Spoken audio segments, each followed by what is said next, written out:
Rapunzel. There were once a man and a woman who had long in vain wished for a child.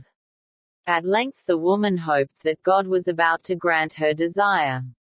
These people had a little window at the back of their house from which a splendid garden could be seen, which was full of the most beautiful flowers and herbs. One day the woman was standing by this window and looking down into the garden, when she saw a bed which was planted with the most beautiful rampion, Rapunzel, and it looked so fresh and green that she longed for it. She quite pined away, and began to look pale and miserable.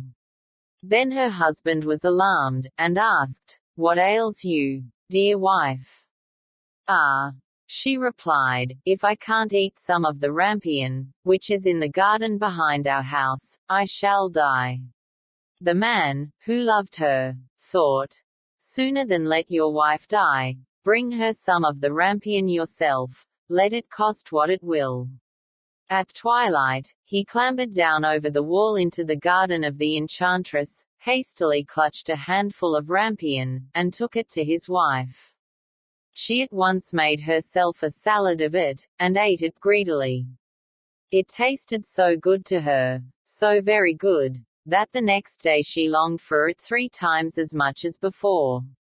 If he was to have any rest, her husband must once more descend into the garden. In the gloom of evening therefore, he let himself down again, but when he had clambered down the wall he was terribly afraid, for he saw the enchantress standing before him. "How can you dare," said she with angry look, "descend into my garden and steal my rampion like a thief? You shall suffer for it." "Ah," answered he, "let mercy take the place of justice. I only made up my mind to do it out of necessity. My wife saw your rampion from the window, and felt such a longing for it that she would have died if she had not got some to eat." Then the enchantress allowed her anger to be softened, and said to him, "If the case be as you say, I will allow you to take away with you as much rampion as you will, only I make one condition. You must give me the child which your wife will bring into the world. It shall be well treated, and I will care for it like a mother." The man in his terror consented to everything, and when the woman was brought to bed, the enchantress appeared at once, gave the child the name of Rapunzel, and took it away with her. Rapunzel grew into the most beautiful child under the sun. When she was 12 years old, the enchantress shut her into a tower, which lay in a forest, and had neither stairs nor door, but quite at the top was a little window. When the enchantress wanted to go in, she placed herself beneath it and cried, "Rapunzel, Rapunzel, let down your hair to me." Rapunzel had magnificent long hair, fine as spun gold, and when she heard the voice of the enchantress she unfastened her braided tresses, wound them round one of the hooks of the window above, and then the hair fell 20 ells down, and the enchantress climbed up by it. After a year or 2, it came to pass that the king's son rode through the forest and passed by the tower. Then he heard a song, which was so charming that he stood still and listened. This was Rapunzel, who in her solitude passed her time in letting her sweet voice resound. The king's son wanted to climb up to her, and looked for the door of the tower, but none was to be found. He rode home, but the singing had so deeply touched his heart, that every day he went out into the forest and listened to it. Once when he was thus standing behind a tree, he saw that an enchantress came there, and he heard how she cried, "Rapunzel, Rapunzel, let down your hair to me." Then Rapunzel let down the braids of her hair, and the enchantress climbed up to her. "If that is the ladder by which one mounts, I too will try my fortune," said he, and the next day when it began to grow dark, he went to the tower and cried, "Rapunzel, Rapunzel, let down your hair to me." Immediately the hair fell down and the king's son climbed up. At first Rapunzel was terribly frightened when a man, such as her eyes had never yet beheld, came to her. But the king's son began to talk to her quite like a friend, and told her that his heart had been so stirred that it had let him have no rest, and he had been forced to see her.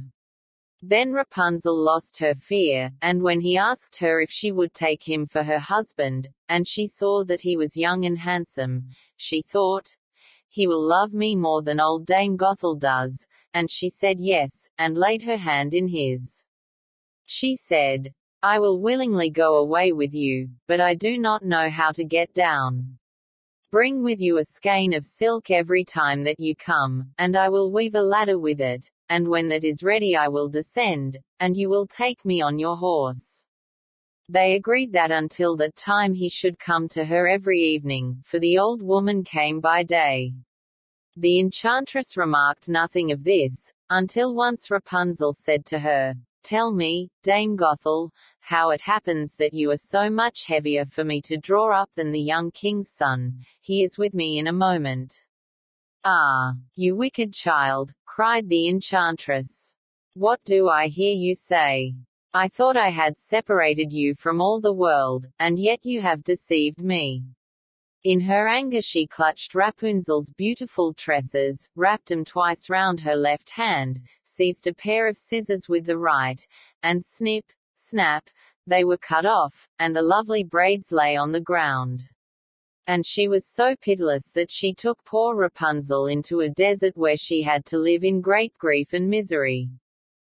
On the same day that she cast out Rapunzel, however, the enchantress fastened the braids of hair, which she had cut off, to the hook of the window, and when the king's son came and cried, "Rapunzel, Rapunzel, let down your hair to me," she let the hair down. The king's son ascended, but instead of finding his dearest Rapunzel, he found the enchantress, who gazed at him with wicked and venomous looks. "Aha!" she cried mockingly, "you would fetch your dearest, but the beautiful bird sits no longer singing in the nest. The cat has got it, and will scratch out your eyes as well. Rapunzel is lost to you. You will never see her again." The king's son was beside himself with pain, and in his despair he leapt down from the tower. He escaped with his life, but the thorns into which he fell pierced his eyes. Then he wandered quite blind about the forest, ate nothing but roots and berries, and did naught but lament and weep over the loss of his dearest wife. Thus he roamed about in misery for some years, and at length came to the desert where Rapunzel, with the twins to which she had given birth, a boy and a girl, lived in wretchedness. He heard a voice, and it seemed so familiar to him that he went towards it, and when he approached, Rapunzel knew him and fell on his neck and wept. 2 of her tears wetted his eyes and they grew clear again, and he could see with them as before. He led her to his kingdom where he was joyfully received, and they lived for a long time afterwards, happy and contented.